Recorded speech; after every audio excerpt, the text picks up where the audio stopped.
2011 Nissan Marano. Going to do the driver's side half shaft, CV shaft, constant velocity shaft. All right, so what I need to do is jack it up, support it, remove the front tire, and need to remove the cotter pin on the axle shaft so you have access to the nut.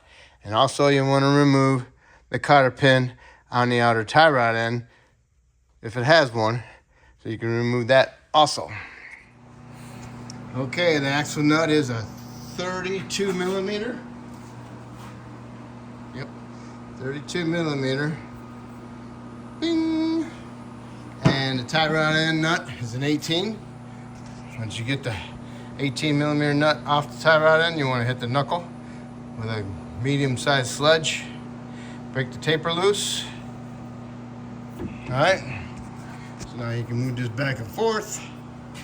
And I always just tap on this to make sure that it's loose, and put some some penetrant oil in there. Then you want to take this clip out of the brake line right here, and then you want to take off these nuts for the strut to the knuckle, and always hold on to the bolt with your wrench just in case these are splined.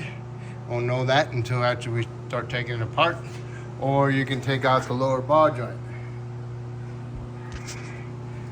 I think this is a better way because to me it's easier to take the two bolts out, slide it out, and pull the whole thing this way and push that way. Also, you get the ABS wire for the sensor.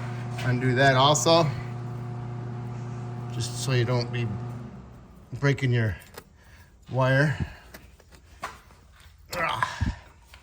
All right, here we go. And these are 21.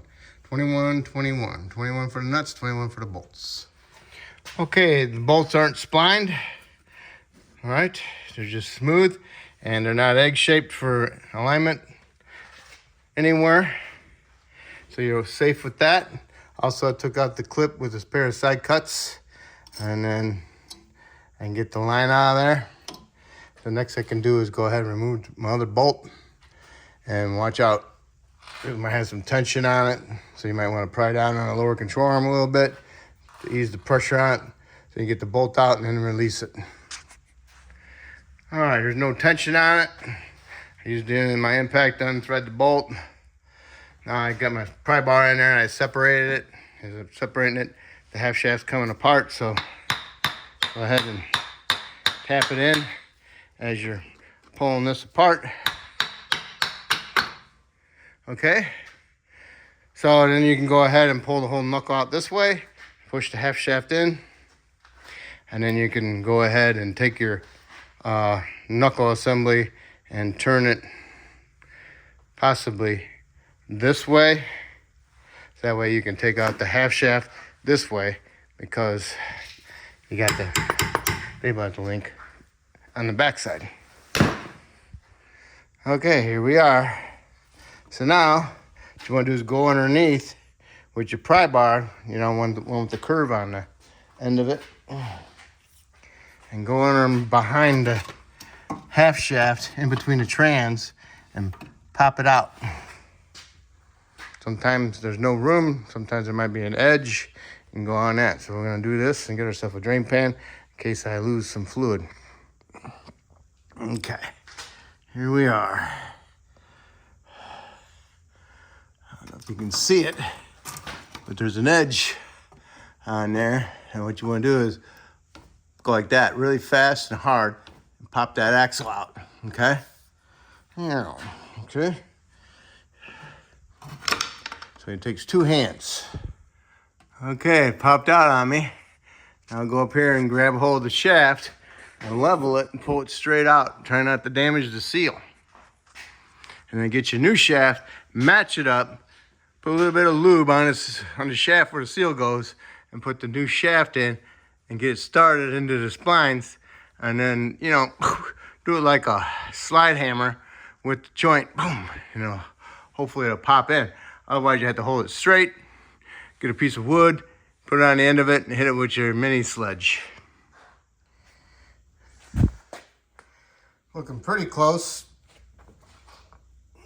Only thing I see difference is this looks a little bit longer, maybe a 1/4 inch. All right, so put some lube right around in here, and then get that baby lined up and then stick it in there, and hopefully it gets in them splines and pops in easy for you. Okay, you got it lined up, the splines in there, and you try popping it in, you know, moving the shaft back and forth. If it doesn't pop in, go ahead and pull it out and turn it another notch. That way, because it replaces that C-clip inside there, and it'll eventually go in. All right, I got mine in there. Now I'm gonna do is lower the car back down, put some ASCs on my splines here, and on my threads a little bit, get it stuck in there, and then line up my knuckle into my strut and put my bolts in there. Okay, I lined up my shaft into my hub bearing, turned it a little bit, the splines lined up. Now I can push my shaft into my hub bearing, push my whole knuckle into the strut. I don't have it all the way in there yet, but I'm getting close. Got me a screwdriver, so when I do get it sort of lined up, I can stick the screwdriver in there, and then I can realign it with the screwdriver and put one of my bolts on. Okay, I got one of my bolts lined up, put a little bit of ANSIs on there, and if you notice, they got some red Loctite on the threads. So just go ahead and push your bolt all the way through. Same thing with the bottom one, get that one lined up, push it through, and then put some Loctite on your threads, and then put your nut on there, and then you want to torque them. Time to torque those are 104 foot-pounds, okay? And when you go ahead and put your axle nut on, snug that up. Go ahead and put your tie rod in on, put the nut on there, snug that up, torque that to 45 foot-pounds, put your cotter pin back in.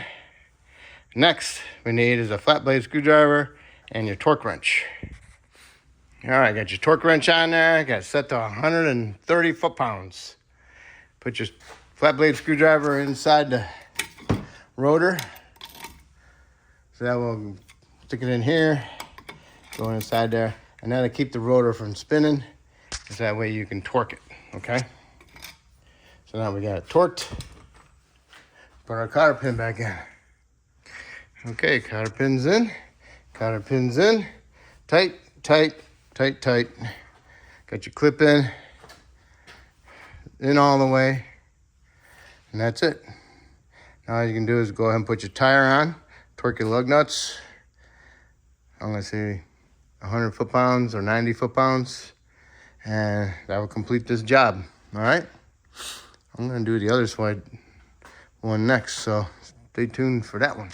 All right, so hopefully I helped you out with this half shaft, and hopefully you can help me out by subscribing to me, and I hope it all went good for you, and thank you. Okay, lug nut torque, 80 foot-pounds, okay?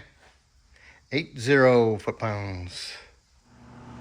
All right, one of the reasons why I replaced this axle shaft is because the guy is looking for to fix a vibration. It's actually a big vibration at 40 miles an hour, and you accelerate. The whole front end shakes up and down. Not the front end, but the whole drive line shakes up and down. You can feel it, you know? So I replaced the left front and I replaced the right front, okay? So now I'm gonna take it for a ride and see if it fixed it, all right? But while I'm doing this job, even when I drove it, the struts were real bouncy and the rear shocks are real bouncy. Control arm bushings are shot, the vertical ones, and also the trans mount on the left side by the wheel well, half broken. The rest of the mounts didn't seem to be, they had cracks, but they weren't broken. Okay, so we'll see if it fixed it.